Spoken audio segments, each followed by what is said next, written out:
You keep running from task to task, from obligation to obligation, from one distraction to the next.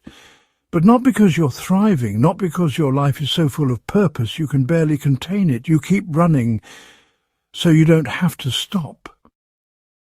Because if you stop, you might have to think, and if you think, you might have to feel. And right now, that feels like too much, so you keep yourself busy, busy enough not to notice, busy enough not to deal, busy enough to pretend that things are fine. But here's the truth. No one really wants to say out loud. Your busyness doesn't change your situation. It only distracts you from its reality. All that unspoken pain, all that unresolved tension, all the denial, the pressure, the weight, it's still there. It doesn't go away because you won't face it. It just waits. It waits quietly while you stay in motion. It waits patiently while you tell yourself you'll deal with it later. But life has a way of bringing everything full circle. What you don't face will eventually face you. And the longer you avoid it, the stronger it becomes. You already know this, you can feel it. That subtle anxiety that never really leaves, that irritation you can't quite explain, that heaviness in your chest when you finally lay down at night, it's the cost of carrying something you were meant to confront.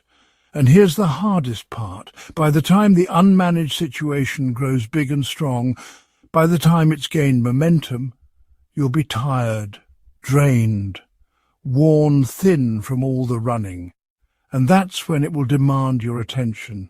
Not kindly, not softly, but urgently.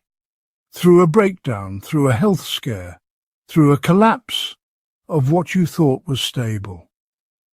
Life has a way of calling you to account, and when it does, you won't be able to ignore it anymore. So the invitation is this. Face your situation now, before it grows, before it robs you of more time, energy and peace, before you reach the edge of burnout. What are you avoiding? What conversation are you postponing? What emotion have you buried beneath the calendar? What decision are you refusing to make? Stop, breathe, and look it in the eye. It may not be as terrifying as your imagination has made it out to be. It may be manageable if you tend to it now. But avoidance never heals anything. Denial never brings peace. Real freedom only comes through facing what you've been running from. So, sit down with yourself. Name the thing. Write it out. Talk it through. Make a plan. You don't need to fix everything in one day. But you do need to acknowledge it. Because naming it is how you begin to take your power back. The moment you stop running is the moment you start healing. Let your stillness be your strength, not your fear. Let your honesty become your breakthrough. Face it now, so it doesn't have to break you later.